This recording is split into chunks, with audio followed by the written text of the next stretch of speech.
आज जो अपने टॉपिक करेंगे वो अप्रैल का जीके का सेक्शन करेंगे, और अप्रैल में जितने भी क्वेश्चंस हैं जो जीके में वन लाइनर्स बन सकते हैं उसको अपने डिस्कस कर लेंगे। लेकिन जीके को शुरू करने से पहले जीके का एक ये फायदा है कि अपने जब पूरा पेपर कर रहे हैं तो जीके एक ऐसा सेक्शन है जो कम टाइम लेगा, और अपने को पता होगा अगर ये अपने को आता है तो आता है और नहीं आता तो नहीं आता। और एक तो स्कोरिंग सेक्शन है, जैसे अपने को रीजनिंग का क्वेश्चन करना है कोई डायरेक्शन का, तो उसको करने में अपने को 1 मिनट लग जाता है, कभी 2 मिनट लग गए। लेकिन जीके का ऐसा सेक्शन है 3 सेकंड में ही अपने पढ़ते ही उसको सॉल्व कर देंगे। तो जीके का बुरा चीज क्या है कि उसका कोई एंड नहीं है, कि भाई अपने को ये नहीं पता स्टैटिक जीके में भी वो कुछ भी पूछ लेगा। करंट जीके में भी ऐसी चीज है कि अपने को ये लग रहा है कि ये इंपॉर्टेंट है, और कई बार एग्जामिनर क्या करेगा, फालतू के सवाल पूछ देगा। लेकिन उससे अपने को घबराना नहीं है कि अगर कोई फालतू के सवाल आ रहे हैं तो सबके लिए आ रहे हैं, कंपटीशन है, सीबीएसई का पेपर तो है नहीं कि अगर मान लो आसान आ गया पेपर तो वो सबके लिए आसान है। तो अपने को सोचना ही नहीं है पेपर आसान है या मुश्किल है, अपने को क्या करना है कम टाइम में जितने क्वेश्चन आते हैं उसको अपने सॉल्व कर लें। एक टिप मैं और दूंगा कि जब भी अपने क्वेश्चन पढ़ रहे हैं, क्वेश्चन पढ़ने के बाद ए बी सी डी में जो अपना माइंड सबसे पहले बोल रहा है ना कि बी है, तो वो ज्यादातर चांस है कि वो बी होगा। अगर अपने उसको चेंज करेंगे और दोबारा जो अपने सेकंड थॉट आ रहे हैं ना वो गलत ही होंगे। जैसे मान लो मैंने पढ़ा कि कोई भी क्वेश्चन है और मेरे दिमाग ने बोला सी होना चाहिए, तो माइंड क्या करता है ना कि अगर आपने कोई सवाल पढ़ रखा है और वो सवाल उसके सामने आएगा तो वो सबसे पहले इमेजेस को ढूंढ के उस क्वेश्चन को सामने आपके ले आएगा या आंसर को ले आएगा जो आपने पहली बार सीखा है, और जो बाद में कंफ्यूजन आ रहे हैं ना वो गलत ही होंगे। करें मूव करें, चलो अपने अब फटाफट मूव करते हैं। और जीके में जो पहला टॉपिक अपना आज अपने पढ़ेंगे वो है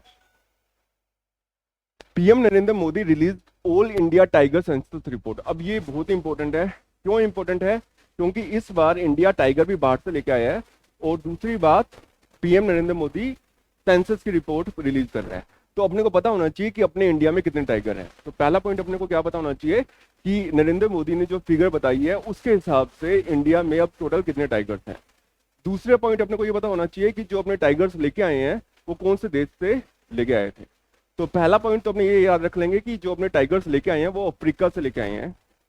उनमें से लास्ट मंथ ही एक टाइगर था साशा, उसकी डेथ भी होगी, ये भी इंपॉर्टेंट है।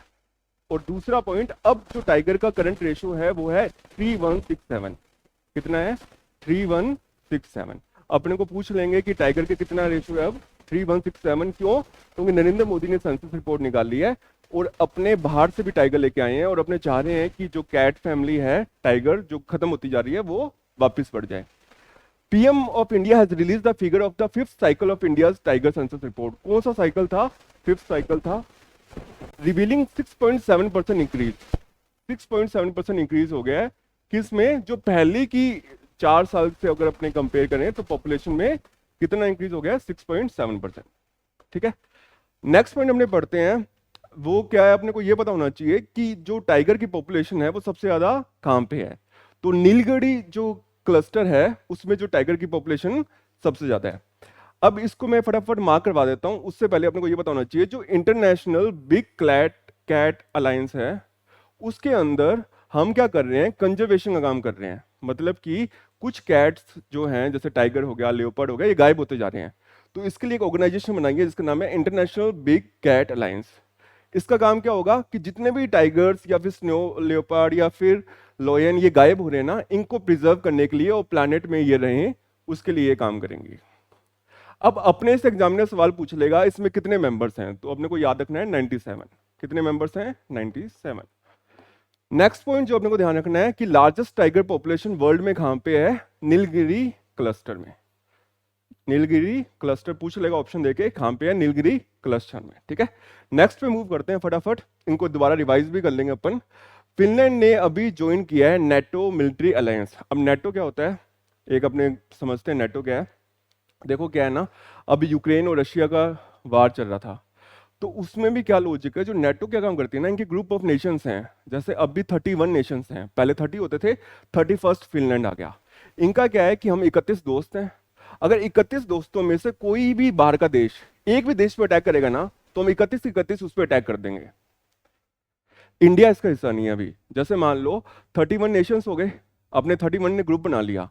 अब हम 31 लोगों में हर्षिता पे कोई अटैक कर रहा है तो हम सब मिलके उसको मारेंगे। ठीक है, अगर मान लो 31 में दिस्टिका पे कोई अटैक कर रहा है तो हम सारे मिलके एक हो जाएंगे और उनकी बैंड बजा देंगे। रशिया ये नहीं चाह रहा क्यों नहीं चाह रहा? क्योंकि जो रशिया है ना, उसके आसपास के जो भी देश हैं वो सब तो नेटो में आ गए। अब यूक्रेन को भी वो नेटो में शामिल करने का सोच रहे हैं। अब वो सोच रहे हैं कि अगर मेरे सारे पड़ोसी इतने ताकतवर हो गए तो ये तो मेरी बैंड ही बजा देंगे। तो उन्होंने बोला अगर यूक्रेन नेटो में शामिल होगा उससे पहले हम यूक्रेन को ही खत्म कर देंगे, और वो वार चलने लग गया। लेकिन यूक्रेन अभी शामिल नहीं हुआ था नेटो में, तो नेटो के नेशंस बचाने नहीं आए। अगर यूक्रेन शामिल हो जाता तो यूरोप की जो बड़ी बड़ी कंट्रीज हैं वो भी आती और फिर वो अपनी पावर दिखाती। ठीक है, अब इसको अपने बहुत अच्छे से पढ़ेंगे, बहुत ही इंपॉर्टेंट टॉपिक है। पहले तो अपने को ये पता होना चाहिए कि नेटो का सेक्रेटरी जनरल का नाम क्या है। इसको अच्छे से लिख लो, इसका नाम है जेंस स्टोल्टेनबर्ग। ठीक है, जैसे हम जीन्स पहनते हैं ना, तो वैसे जेंस स्टोल्टनबर्ग।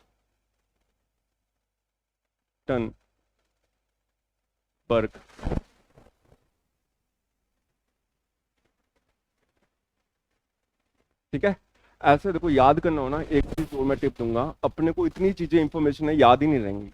तो याद करने का लॉजिक है, जो हमारा ब्रेन है वो इमेज की फॉर्म में याद करता है। तो अपने को क्या करना चाहिए, कोई भी चीज अपने याद कर रहे हैं उसको अपने को कोई फनी सी इमेज बना लेनी है और सोच लेना है। जैसे एग्जांपल लेते हैं, अगर मान लो मैंने बोला चूहा, तो तुम्हारे दिमाग में क्या इमेज आई? चूहे की इमेज आ रही है ना। मैंने बोला शेर, तो तुम्हारे दिमाग में क्या इमेज आई? शेर की आ गई। मैंने बोला कैटरीना कैफ, कैटरीना कैफ की इमेज आ गई। क्या लिखा हुआ आया लेटर? नहीं आया ना, क्योंकि हम लोग क्या कर रहे हैं, हमारा ब्रेन इमेज की फॉर्म में स्टोर करता है। जैसे कंप्यूटर कैसे करता है, 0 1 की फॉर्म में स्टोर करता है, हमारा ब्रेन कैसे फॉर्म में करता है? इमेज की फॉर्म में। तो अगर अपने कोई भी चीज को याद करना चाहते हैं तो उसको इमेज की फॉर्म में अगर याद करेंगे ना, तो अपने को तुरंत ब्रेन रिकॉल करेगा, क्योंकि वो स्टोरी ऐसे कर रहा है। ठीक है, जैसे मान लो मैंने बोला पेन, तो पेन की इमेज आ गई। मैंने बोला आर्मी, आर्मी के एक आदमी की इमेज आ गई ऐसे। ठीक है, पर मैंने बोला एलिफा, तो एलिफेंट बोला तो एलिफेंट क्या आएगी? मैंने बोला कुछ भी नहीं आई ना इमेज, क्योंकि स्टोरी नहीं है। तो अपने को क्या करना है कि जैसे अब अपने को याद करना है नेटो का सेक्रेटरी जनरल कौन है, तो अपने को एक इमेज बनानी है जो नेटो से हमने लिंक कर दें, और अपने जैसे बोले नेटो वो इमेज आ जाए। जैसे मेरे को ये बनाना होता कि इसका नाम क्या है, जेंस स्टोलनबर्ग। ठीक है, मैं ये सोच रहा हूँ कि मेरी जीन्स थी, कोई स्टोल करके चला गया, मैंने उससे पूछा तुमने चोरी किया? कहता ना तो मैंने नहीं की। ठीक है, तो यानी नातो तो मेरे को ध्यान आ जाएगा, नातो मतलब जीन्स। ठीक है, जीन्स, जीन्स स्टोलनबर्ग, तो जैसे ऑप्शन होगा जीन्स स्टोलनबर्ग, मैं इसको टिक कर दूँ। ठीक है, तो कभी भी अगर पेपर में आएगा नाटो का कौन है, तो मेरे को ध्यान आएगा नाटो कौन बोल रहा था, हाँ जीन्स स्टोलन वाला, जीन्स स्टोलन, तो जीन्स स्टोलन वाला ऑप्शन होगा, वो लिख देंगे। स्पेलिंग तो लिखनी है ही नहीं अपन ने पेपर में। तो अपने को कॉम्पिटिटिव एग्जाम में क्या करना है, मैं फिर से बोल दूं, किसको ज्यादा ज्ञान आता है ना, वो यहाँ पे सक्सेसफुल नहीं होगा। अगर मान लो कोई एक बच्चा है जिसके 95% आ रहे हैं, तो जरूरी नहीं है कि वो निकालेगा। लेकिन जिसको कॉम्पिटिटिव एग्जाम का स्किल सेटअप समझ में आ गया कि ये रिक्वायरमेंट है और ऐसे करना है, वो निकल जाएगा। सीबीएसई में तो क्या है, आपने कॉपी भर के आनी है, वो करना है। कॉम्पिटिटिव में वो चीज नहीं है। अगर कॉम्पिटिटिव में ऐसा होता तो सब टॉपर आईएएस बन जाते, सब टॉपर का एग्जाम क्लियर हो जाता।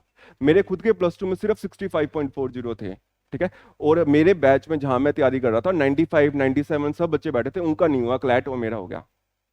तो अपने को क्या करना है, उससे घबराना ही नहीं है कि मेरे 10th में ये परसेंटेज थे, 12th में ये थे। कॉम्पिटिटिव एग्जाम की अलग रिक्वायरमेंट है, अपने को उससे फुलफिल करना है।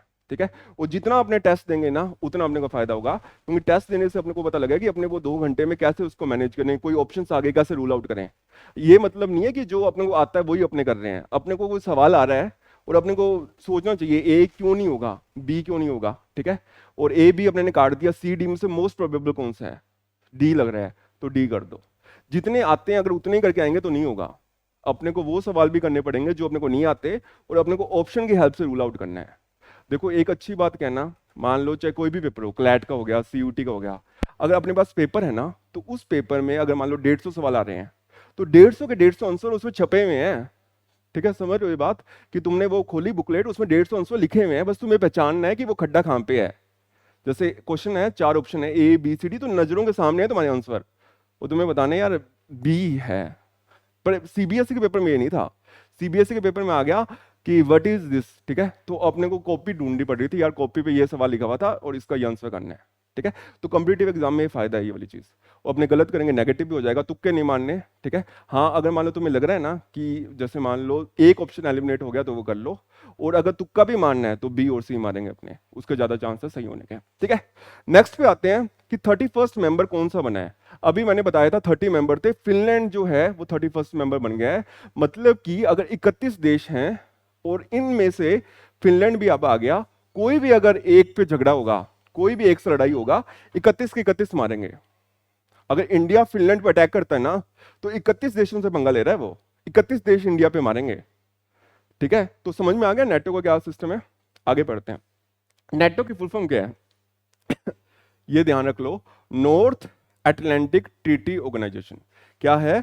North Atlantic Treaty organisation.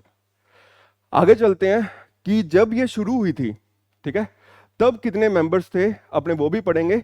अब ये पढ़ेंगे कि ये कब इस्टेब्लिश हुई।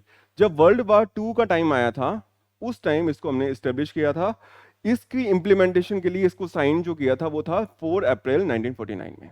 ठीक है, अपने को इतना डीप में भी नहीं जाना, बस अपने को ये पता होना चाहिए नेटो का हेड कौन है, जेंस स्टोलनबर्ग है। पेपर में अगर क्वेश्चन आएगा तो अपने से पूछ लेंगे नया मेंबर कौन सा ऐड हुआ है, वो है फिनलैंड। टोटल कितने हो गए? 31 हो गए। चलो नेक्स्ट पे मूव करते हैं अपन। नेक्स्ट है, it was established during the Cold War in response to threat posed by Soviet union.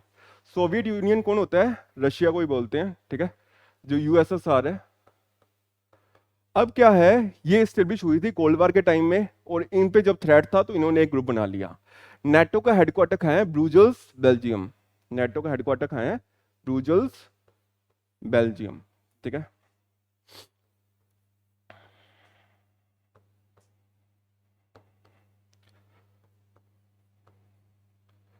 अब देखो इसको भी है ना ऐसे भूल जाओगे, याद थोड़ी रहेगा पेपर में। ब्रूजल्स है, वाशिंगटन है, फिर लिंक कर दो नेटो को इससे। जैसे अब मेरे को लिंक करना होता मेरे पेपर की तैयारी के लिए, तो मैं क्या करता, मेरे को ये पता है ना कि नेटो को इससे लिंक करना है, इमेज बनानी है। ठीक है, अब मैं क्या करता, मेरे को ये पता है कि नेटो का जो हेडक्वार्टर कहाँ पे है। ठीक है, अब मैंने क्या याद किया था कि जो नेटो का हेड है उसका नाम क्या है? जीन्स करके कुछ है ना, जीन्स स्टोलन। एक मिनट, जीन्स स्टोलन। ठीक है, ऐसे कुछ है। अब मेरे को ये पता है कि अपने को लिंक करना है ब्रूजल्स से, तो हमने ऐसे सोच लो कि जो अपनी जीन्स चोरी करके ले गया ना, वो जो अपना ब्रो है या भाई है वो सेल कर रहा है बाहर। ठीक है, तो ब्रूजल्स, ब्रो सेल कर रहा है जीन्स जो चोरी करके ले गया। याद रहेगा ब्रूजल्स, इतना याद कर लोगे ना, ऑप्शन आएंगे टिक कर लोगे। नेक्स्ट पे मूव करते हैं। The most recent member state to be added to NATO, इससे पहले कौन था? North Macedonia. आपसे पूछ लेंगे, लास्ट फिनलैंड हुआ है, उससे पहले कौन सा ऐड हुआ है? North Macedonia. ठीक है, नेक्स्ट पे मूव करते हैं। NATO currently recognizes Bosnia and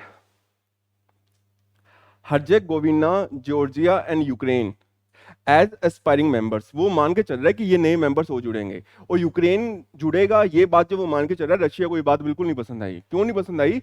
जब हमने रशिया का मैप देखेंगे तो यूक्रेन बिल्कुल पास है, और वो कह रहा है ये भी अगर जुड़ गया तो मेरे को तो कोई भी अटैक कर देगा, पूरा तो मैं गिर गया। तो वो यूक्रेन को नहीं चाह रहा कि वो मिले। इसी के ऊपर रशिया और यूक्रेन का पंगा हुआ है। नेक्स्ट पे मूव करें, चलो आगे बढ़ते हैं। इंडियन अमेरिकन बहुत इंपॉर्टेंट है, परसों ही न्यूज आई है ये कि अजय बांगा जो आदमी है अपना इंडिया का, वो कौन है? वर्ल्ड बैंक का हेड बन गया है। ठीक है, अब ये आदमी कौन था? मास्टर कार्ड में जो अपने पास होता है ना कार्ड, वीजा और ये, इसका सीईओ रह चुका है। और एक इंडिया ओरिजिन का आदमी पूरे वर्ल्ड बैंक का। अपने यहाँ पे कोई एसबीआई में नौकरी लग जाए ना, क्लर्क, तो लोग मिठाइयां बांटने लग जाते हैं और 100 रिश्ते आ जाते हैं उसके कि ये एसबीआई में लग गया क्लर्क। वर्ल्ड बैंक का हेड बन गया है, तो इसका नाम पक्का पता होना चाहिए। सरदार जी हैं अजय बांगा, इनको क्या बना दिया? वर्ल्ड बैंक ने चीफ बना दिया, अनअपोज्ड, कोई सामने था ही नहीं। ठीक है, अब इसको फिर पढ़ लेते हैं, इसमें मेन मेन चीजें क्या है। पहला point, Ajay Banga is poised to be the next president, बन गया ये वर्ल्ड बैंक का। दूसरा, वर्ल्ड बैंक का हेडक्वार्टर कहाँ है? Washington DC.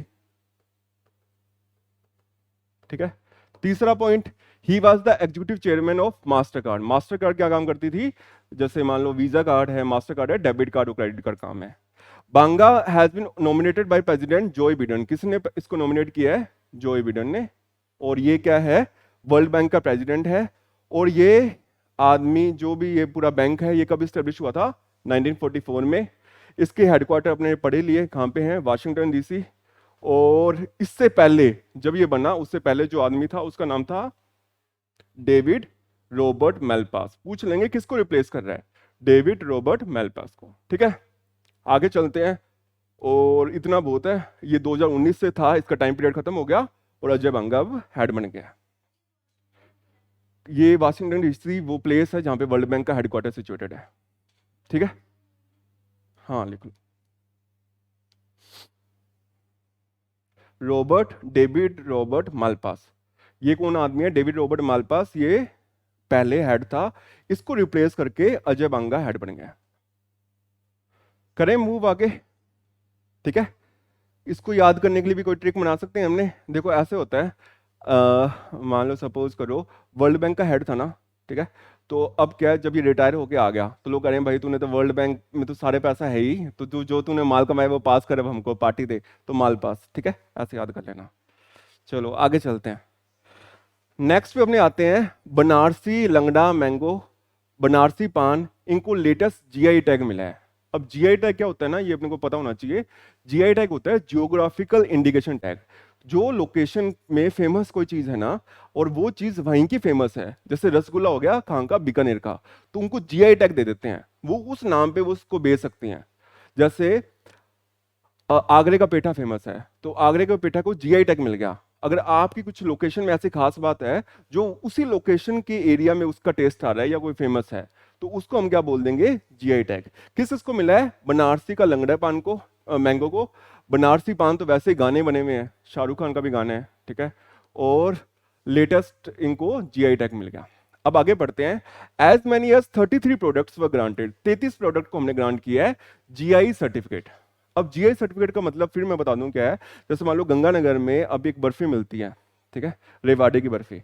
अब मान लो वो बर्फी का टेस्ट यहीं पे आ रहा है, अब हम लोग चाहें ना तो उसका जीआई टैग ले सकते हैं कि कोई भी जैसे मान लो गंगानगर का वो बर्फी बेचना चाहे तो उस नाम से वो बिकेगी और कहीं पे नहीं बेचेंगे। अब आगरे का पेठा है तो वो उन्होंने जीआई टैग ले लिया। बीकानेरी की भुजिया, ठीक है, अभी फेमस है, हाँ। या फिर और भी कश्मीर का भी कुछ है ऐसे फेमस है, ठीक है, हाँ। और तो ऐसे ऐसे चीजों के टैग मिल जाएंगे। Among them 10 belong to UP. जो 33 टैग मिले हैं ना, उनमें से जो 10 हैं वो कहाँ पे हैं? यूपी में, इंक्लूडिंग 2 फ्रॉम वाराणसी। ठीक है, besides Banarasi paan and langda mango, 2 more products from the region, Ramnagar भटना, ये भी याद कर लो, ठीक है। ये कोई ब्रिंजल है, इसकी सब्जी मेरे को बिल्कुल भी नहीं पसंद।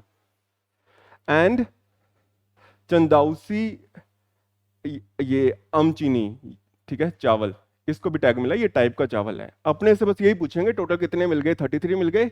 नए कौन से मिले हैं? बनारसी लंगड़ा मैंगो मिला है और बनारसी पान, जो कि यूपी के 10 थे, इनको ये मिल गया। ठीक है, और बाकी एक बार अपने फटाफट नोट कर लेते हैं कि अलीगढ़ का ताला, ठीक है, बखारिया ब्रासवेयर, बंदा शहजार पत्थर craft, Nagina would craft, Pratapgarh की आंवला और हाथरस सिंह, ये सबको भी टैग मिल गया। ठीक है, इतना डीप में नहीं पूछेगा एग्जामिनर। आगे मूव करते हैं। जीआई का फुल फॉर्म है जियोग्राफिकल इंडिकेशन टैग। ठीक है, जीआई का फुल फॉर्म लिख लो, जियोग्राफिकल इंडिकेशन टैग। नेक्स्ट चलते हैं। ए जियोग्राफिकल इंडिकेशन होता क्या है? एक साइन है use on certain products which corresponds to specific geographical location और ओरिजिन। ठीक है, वो उसी लोकेशन या ओरिजिन में पाया जाएगा। कोई भी जीआई टैग है, जैसे अलीगढ़ का ताला, संतरा कहाँ का फेमस है? नागपुर का, राजस्थान का नहीं। गंगानगर की किन्नू फेमस है पर वो इतना फेमस नहीं है, पर नागपुर में संतरा मिल रहा है। ऐसी कुछ कुछ चीजें हैं जो किसी एरिया के फेमस है, उनको जीआई टैग के लिए अप्लाई कर दो, मिल जाएगा। ठीक है, नेक्स्ट चलते हैं। As a member of the World Trade Organization enacted the Geographical Indication of Goods Act 1999। कौन से ईयर से ये बना हुआ है? 1999 ईयर से ये बना हुआ एक्ट। ठीक है, और ये कब फोर्स में आया था? 15 सितंबर 2003 को, 15 सितंबर 2003 को। ठीक है, हाँ, जीआई टैग 1999 एक एक्ट है, उसके अंदर उनको पावर्स दी गई हैं कि आप क्या करो, जो भी फेमस चीजें हैं ओरिजिन्स में बन रही हैं उनको उनके नाम पे इशू कर दो। ठीक है, जैसे मान लो सपोज करो कोई एक एरिया है, अपने ये मान के चलें जो वो यूपी में है, ठीक है, वो उस वहीं पे वो चीज़ मिल रही है, तो अपने उसके लिए जियोग्राफिकेशन टैग बना देंगे। एक बार इसको नोट डाउन कर लो, मैं एक बार ऑनलाइन स्टूडेंट का देखता हूँ, क्वेरी कोई आई है तो।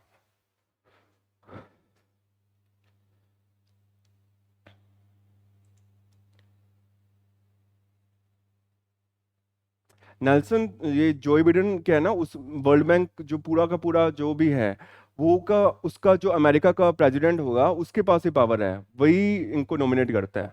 ठीक है, क्योंकि सारा पैसा फंडिंग है ना वो अमेरिका वाले कर रहे हैं इनको, तो जो पैसा देगा वो उसी की पावर चलेंगी।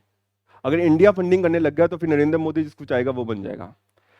और कोई सवाल पूछ रहा है? दिव्यांशी, ठीक है, बाकी जब और किसी को भी पूछना हो तो पूछ लेना, ठीक है। चलें आगे मूव करें। नेल्सन ने ये सवाल पूछा है कि अपने ने वो पढ़ा था ना यहाँ पे कि वर्ल्ड बैंक का जो आदमी जो भी बना है अभी अजय बांगा, उसको जो बिडेन ने क्यों अपॉइंट किया? क्यों? क्योंकि जो अमेरिका है उसके पास पैसा है, वही वर्ल्ड बैंक को सबसे ज्यादा पैसा दिया हुआ है, तो जो आदमी सबसे ज्यादा पैसा दिया हुआ है वही अपॉइंट करेगा। अब मान लो ये मेरा कोचिंग है, अब मेरे कोचिंग में मैं जिसको अपॉइंट करूंगा वही तो बन जाएगा टीचर, ठीक है। आगे मूव करें, आगे बढ़ते हैं। हमने कल्चरल मिनिस्टर का नाम है जी किशन रेड्डी। ये क्यों न्यूज में था? जी किशन रेड्डी इसलिए न्यूज में था क्योंकि 20th जो सेशन है कल्चर मीटिंग का वो अभी हेल्ड हुआ है, और उसके जो एससीओ मेंबर स्टेट्स हैं उसके इन्होंने एससीओ की फुल फॉर्म लिख लो, शंघाई कॉरपोरेशन ऑफ इंडिया,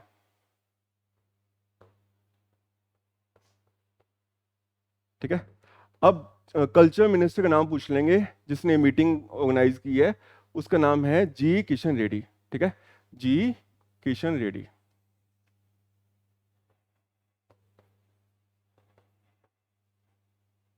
अब इसको भी कैसे याद करेंगे? देखो मैं, मेरे को पेपर में याद करना होता तो मैं कैसे याद करता, और तुम्हें भी याद करवा देता हूं। अब अपने को याद क्या करना है? कल्चर मिनिस्टर ना,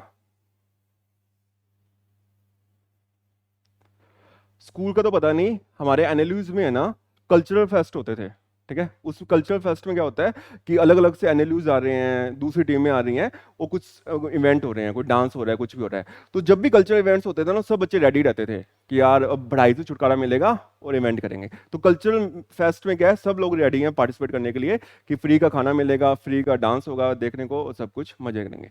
रेडी कल्चर मिनिस्टर, चले, ठीक है। एससीओ की शंघाई कोऑपरेशन है, ठीक है, शंघाई और सीओ से कोऑपरेशन, ठीक है। आगे चलते हैं।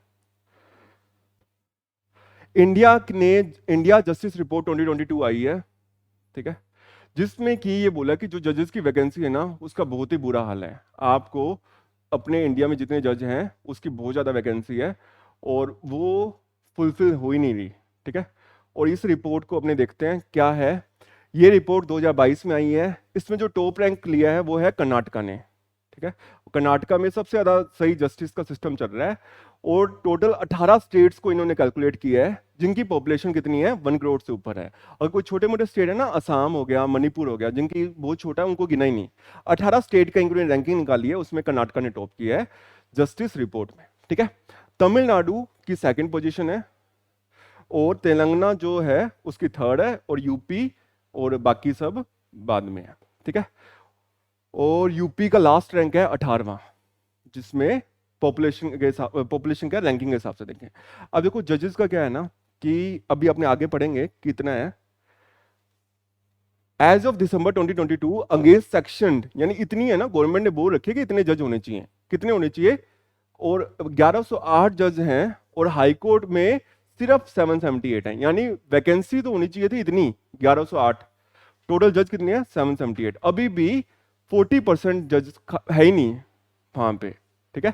क्यों? क्योंकि उन्होंने अपॉइंट ही नहीं किए गवर्नमेंट ने, वो इतनी सीटें खाली पड़ी हैं। नुकसान क्या है कि कोई देखो एक क्या चीज है ना, एक चीज समझ लो, अगर कोई आदमी बीमार हो रहा है तो उसकी गलती है ना कि उसने कुछ गलत खा लिया या कुछ ये, लेकिन किसी के साथ कुछ गलत हुआ और कोई कोई आदमी उसको चोरी करके चला गया या किसी का मर्डर करके चला गया बाप का, अब वो न्याय मांगने के लिए कोर्ट में आ रहा है और कोई मैटर ही नहीं सुन रहा, या फिर कोई जज ही नहीं होंगे, बस आज वो गए फिर 3 महीने बाद हियरिंग आती है, तो उस पर बहुत वो बुरा गुजर रहा है कि भाई वो कह रहा है यार मेरे साथ पहले तो गलत हो गया, अब सुन तो लो मेरी बात, वो आदमी आराम से फिर रहा है, वो घूम रहा है और तुम पकड़ ही नहीं रहे। तो जजेस की जो रिक्रूटमेंट है वो बिल्कुल फास्ट होनी चाहिए, और जज एक ऐसी पोस्ट है जो हर कोई आदमी बनना चाहता है। और जज बनने के क्या फायदे हैं कि कोई भी, जैसे टीचर हो गया ना या डॉक्टर हो गया, अगर कोई भी आ रहा है यहाँ पे तो अपने को खड़े होने की जरूरत नहीं है, पर कोई जज आ रहा है तो सब खड़े होंगे, ठीक है। और वो है ही एक ऐसी नोबल पोस्ट, तो उसके लिए अपने को गवर्नमेंट को अपॉइंटमेंट करने की जरूरत है। Subordinate courts were found functioning with 19,288 जज, ठीक है। और कितनी वैकेंसी थी इनकी? 24,631। गवर्नमेंट बोल रही है इतने जज तो होने चाहिए, पर सिर्फ 19,288 हैं जो वर्किंग है, बाकी खाली है। इसको नोट करो, मैं एक बार ऑनलाइन का देखता हूँ, कोई डाउट है फिर आगे चलते हैं अपन, ठीक है। हाँ इंडिया में, ठीक है, इंडिया में इतने जज होने चाहिए। सुप्रीम कोर्ट में सिर्फ 30 जज हैं, और पूरे देश को ये संभाल रहे हैं। आगे अपने और देखते हैं, वुमेन जजेस in subordinate court now constitute a national average of 35%। अगर 100 जज हैं तो उनमें से 35% ही वुमेन है। पहले तो लॉ पढ़ने ही नहीं दे रहे थे वुमेन्स को। और एक और कंसेप्ट है, अभी क्या है, ये बोलते हैं कि अगर कोई वुमेन लड़की ने लॉ कर लेना तो वो ये सोचते हैं कि भाई ये लॉ करके, और हम लोग शादी करने से भी वो करते हैं, वो सोचते हैं इससे शादी करेंगे ये हम पे दहेज के केस कर देगी फालतू के, ठीक है। तो लॉ, अब जिसको पता है लॉ उसको दबा तो नहीं सकता ना कोई भी आदमी, तो वो ही नुकसान भी है। With 5 states recording above 50% women, 5 states हैं इसमें 50% वुमेन जज ऑफिसर्स हैं। लेकिन अभी क्या है, जैसे जो टाइम बदल रहा है ना, तो क्लैट और इनमें लड़कियां ज्यादा आ रही हैं, क्योंकि उनको पता है कि सबसे बढ़िया जॉब है, ठीक है, सर्विस की सर्विस हो रही है, तनख्वाह भी अच्छी मिल रही है, और अपने डिस्ट्रिक्ट में रह के अपने सर्व कर सकते हैं। और अगर किसी की शादी हो जाती है जज से, तो उन दोनों को सेम ही पोस्टिंग मिलती है, सेम जगह। अगर मान लो हस्बैंड और वाइफ जज है ना, तो सेम डिस्ट्रिक्ट में उनको नौकरी मिल जाएगी। और अगर आप जज बन गए, तो मान लो आप गंगानगर में जज बने हो, तो गंगानगर से अगर हनुमानगढ़ जाना है ना, तो एक पुलिस की गाड़ी जाएगी पीछे आपको छोड़ने, ठीक है। और फिर हनुमानगढ़ से आपको संगरिया जाना है, फिर हनुमानगढ़ वाली पुलिस आपको संगरिया छोड़ने जाएगी। तो इतनी पावर्स है। आगे मूव करते हैं। द आईजीआर का मतलब है ये जो जस्टिस रिपोर्ट है उसके बारे में हमने सीखते हैं। ये टाटा ट्रस्ट ने इनिशिएटिव लिया है, गवर्नमेंट ने नहीं निकाली रैंकिंग, ठीक है। किसके कोलैबोरेशन के साथ? सेंटर फॉर सोशल जस्टिस, जो इनकी बॉडी है, उसके साथ मिलके रतन टाटा की ट्रस्ट है, उन्होंने ये रैंकिंग निकाली है और इन्होंने इनिशिएटिव लिया है। पहली ये रिपोर्ट आई थी 2019 में, ठीक है। और ये क्या करते हैं, जितने भी स्टेट्स हैं ना, उनको ये देखते हैं कि वो कैसे जस्टिस डिलीवरी कर रहे हैं, तो उन सबको कंसीडर करके ये रैंकिंग निकाल रहे हैं। पहले पे कौन है? कर्नाटका, दूसरे पे कौन सी थी? तमिलनाडु, और तीसरे पे तेलंगाना, ठीक है, और लास्ट पे यूपी, और यूपी का रैंक कौन सा था? 18th। चलो आगे मूव करते हैं फिर। 10th edition of Indian Sri Lanka bilateral maritime हुई है। इस एक्सरसाइज का नाम है SLINEX। बस इतना याद करना है, बाकी सब बकवास है, ठीक है। इस एक्सरसाइज का नाम क्या है? SLINEX। कहां पे हुई है? कोलंबो में। और कोलंबो कहां पे है? अच्छा ये बताओ, इंडिया के नीचे कौन सा देश है? श्रीलंका के नीचे कौन सा देश है? मैप तो देखा ही है ना, कोई देश नहीं है। जैसे मान लो इंडिया के नीचे श्रीलंका है, श्रीलंका के नीचे कौन सा देश है? देखना घर पे। चलो आगे चलते हैं, इंपॉर्टेंट पॉइंटर्स पढ़ लेते हैं। इंडिया का पहला प्योरी डिजिटल कोड कहां पे आ रहा है? नवी मुंबई में। अभी मैं मुंबई जाके आया था। अपने अपने यहाँ पे तो क्या है ना, जैसे मान लो अपने राजस्थान में तो फिर भी गर्मी है, पर वहाँ पे क्या ह्यूमिडिटी बहुत है। हाँ, तो वहाँ पे मेरे को अभी भी ध्यान है, मेरे को मेराइन ड्राइव जाना था, तो मैंने यूं ही किसी से लिफ्ट मांगी एक जने से। तो वो आया बाइक पे, और वो आके कहता कि, मैंने कहा सर मेरे को पता नहीं है, मेरे को अभी मैं नया ही हूँ यहाँ पे और मुझे मेराइन ड्राइव जाना है। तो कहता आप आओ बैठो, मैं आपको छोड़ देता हूँ। तो मैं उसके बाइक पे बैठा, वो बाइक पे मेरे से पूछ रहा है कि आपका नाम का मतलब क्या है, तो मैंने उसको बता दिया। फिर वो कहता अच्छा आप राजस्थान से हो, मेरे पहले भी फोर फादर्स राजस्थान में रहते थे। फिर वो बेचारा वहाँ पे छोड़ के गया मेरे को, लास्ट में उसने मेरे को एक सेंटर फ्रेश हुई थी, ठीक है, कि सर वो वहाँ पे है मेराइन ड्राइव, और जैसे उसको उधर जाना था और फिर भी थोड़ा और। तो पता है क्या, उससे अपने को सीखते हैं ना कि कोई अपने बाहर से कोई अपने स्टेट में आ रहा है ना, तो अपने को उससे अच्छे से बिहेव करना चाहिए। उसका क्या फायदा कि पूरी स्टेट का अच्छा इंप्रेशन जाएगा बाहर। अब मेरे दिमाग में तो यही इमेज है ना कि सारे मुंबई वाले अच्छे हैं, और एक अगर अपने से बेकार बिहेव कर रहा है तो हमने सोचेंगे यार इनके लोग ही बेकार हैं, ठीक है। तो केरला जो स्टेट है, ठीक है, नहीं बाकी सब छोड़ो, बस ये अपने को पढ़ना है कि जो पहला कहाँ पे आ रहा है? मुंबई में, ठीक है। नेक्स्ट पढ़ते हैं। Kerala state inland navigation corporation has launched a solar powered tourist boat called Suryamshu, ठीक है, ये इंपॉर्टेंट है। इन्होंने क्या किया, एक बोट लॉन्च की है जिसका काम क्या है? सोलर पावर टूरिस्ट बोट, ठीक है, जो क्या कर सकती है? एनर्जी प्रोड्यूस कर सकती है 27 किलोवाट की। पहली ऐसी वर्ल्ड में बोट बनी है जो एनर्जी प्रोड्यूस कर देगी, और उसका नाम क्या है? सूर्यांशु, सूर्यांशु, ठीक है। सूर्यांशु ऐसे रखा होगा कि सूरज की रोशनी से काम कर रही है, तो सूर्यांशु हो गया, ठीक है। The boat also comes equipped with generators which will help power passenger lift systems and air conditioners, ठीक है।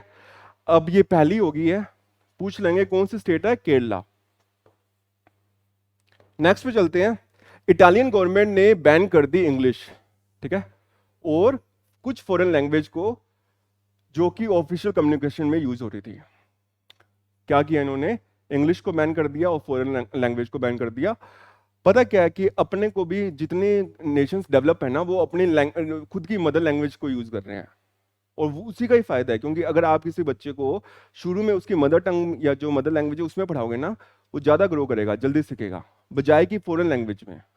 अब क्या है, तो न्यू एजुकेशन पॉलिसी में 1 to 5th वाले जो बच्चे हैं ना, उनको उनकी मदर लैंग्वेज में पढ़ाएंगे, ठीक है। उसका एक और फायदा है, अब क्या है कि जब ब्रिटिशर्स यहाँ आए, तो ब्रिटिशर्स ने क्या कर दिया, ये शो कर दिया ना कि जो इंग्लिश वाले लोग हैं वो इलाइट क्लास वाले हैं, ठीक है, और तुम लोग क्या हो, यानी घटिया या इंफीरियर वाले हो। तो हम लोग क्या करने लग गए, इंग्लिश बोलने लग गए।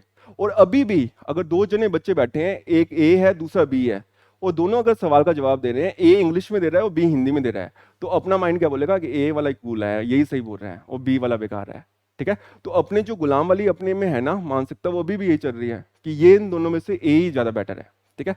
लेकिन अपने को ये करना चाहिए कि अपने को ये नहीं है कि ये लैंग्वेज आनी चाहिए, सभी लैंग्वेज आनी चाहिए, लेकिन अच्छी बात क्या है कि अपने को अपनी जो मदर लैंग्वेज है वो अपने को अच्छी तरह आनी चाहिए, बाकी फॉरेन भी सीखने की जरूरत है, क्योंकि सारा टेक्स्ट ही इनमें है, ठीक है, फायदा ही नहीं होगा वरना। लास्ट पे आते हैं, सेल्फ ड्राइविंग बसेस आ गई हैं, कौन से में, स्कॉटलैंड, और स्कॉटलैंड वर्ल्ड का फर्स्ट बन गया है जो सेल्फ ड्राइविंग बसेस, यानी आपको बैठना है, बस अपने आप आपको जाके छोड़ देगी। आपने बोला, जैसे मान लो बस आई, कि वो बस जाएगी हनुमानगढ़, कोई ड्राइवर नहीं है उसमें, अपने आप ऑटोमेटिक, ठीक है। तो जैसे दुनिया, मेरे को ध्यान है, मैंने शाका लाका बूम बूम देखता था, तो शाका लाका बूम बूम क्या है, 2008 की बात है, ठीक है, 8 या 9 में, यानी 6th 7th या ऐसे कोई तब की बात होगी। तो उसमें एक नाटक आया, उसमें जो संजू है ना, उसके पास एक मैजिक पेंसिल है, वो जो भी बनाता है वो सच हो जाता है। ऐसे जैसे मान लो उसने कार बनाई तो कार सही आ जाएगी, मोबाइल बनाया मोबाइल आ जाएगा। तो उसमें एक एपिसोड होता है कि वो फ्यूचर में चला जाता है और 2022 में चला गया, ठीक है, अभी तो हमने 2023 में आ गए। और उसमें वो देखता है कि ऐसे कारें हैं जो बिना ड्राइवर के चल रही हैं, उसमें बस आपको कमांड देनी है कि मुझे जयपुर ले जाओ, कार अपने आप जयपुर ले जाएगी। वो अब आ भी गया, इलोन मस्क ने बना भी दी, ठीक है। अंबानी वापिस बन गया एशिया का रिचेस्ट पर्सन फोर्ब्स की लिस्ट में। त्रिपुरा ने होस्ट किया है G20 conclave on clean energy. तो बस इतना पढ़ना है, इसको अपने रिवाइज करेंगे और फिर आगे चलते हैं।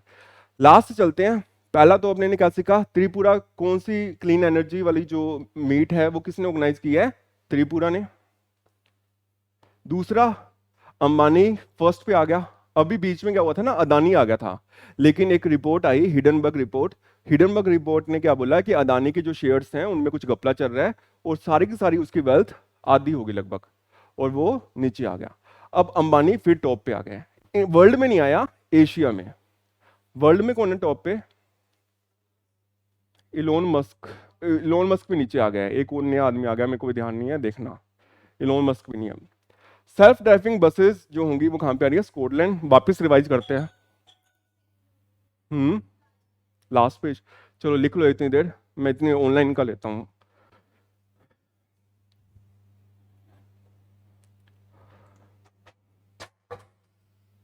नेल्सन बता रहा है ऑस्ट्रेलिया और अंटार्कटिका है ना, वो श्रीलंका से नीचे हैं, तो अंटार्कटिका पहुंच जाएंगे अपने। अगर श्रीलंका से उधर कूद गए ना, उधर की साइड अंटार्कटिका आ जाएगा। चलें आगे, अब दोबारा रिवाइज करते हैं फटाफट। सेल्फ ड्राइविंग बसेस स्कॉटलैंड में आ रही है, अंबानी ने टॉप कर दिया। फिर अपन देखते हैं, इंडिया का जो पहला डिजिटल कोर्ट है वो मुंबई में आ रहा है। केरला स्टेट जो है वो पहली ऑर्गेनाइजेशन बन गई है। फिर अपन ने क्या सीखा था, इंग्लिश, और इसको किसने बैन कर दिया, इटली ने बैन कर दिया। सोनिया गांधी भी इटली की थी, पता है, सोनिया गांधी इटली की थी।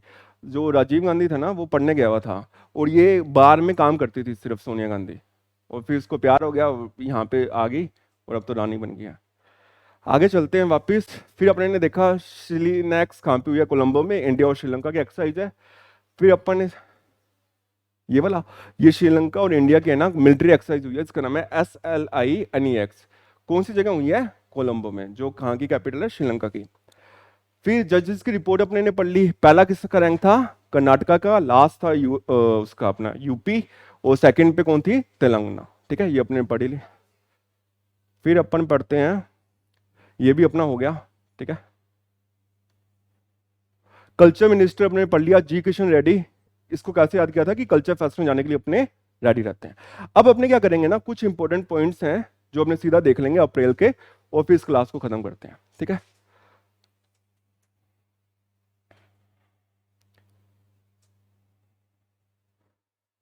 इसकी जो प्रिंट आउट है ना वो मैं दे दूंगा, कुछ मेन मेन क्वेश्चन देखेंगे जो इंपॉर्टेंट है, ठीक है। चलो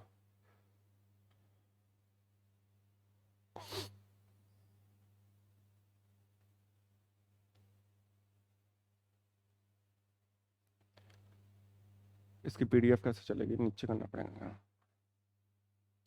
या ऐसे करेंगे ना, इसका मैं प्रिंट दे दूंगा, फिर ये वाला टॉपिक अपने तब कर लेंगे। अभी अपन क्या करते हैं, वो जो हमने पीटी पीटी पढ़ी है आज उसको रिवाइज कर लेना, ठीक है। क्लास को यहीं खत्म करते हैं, ठीक है।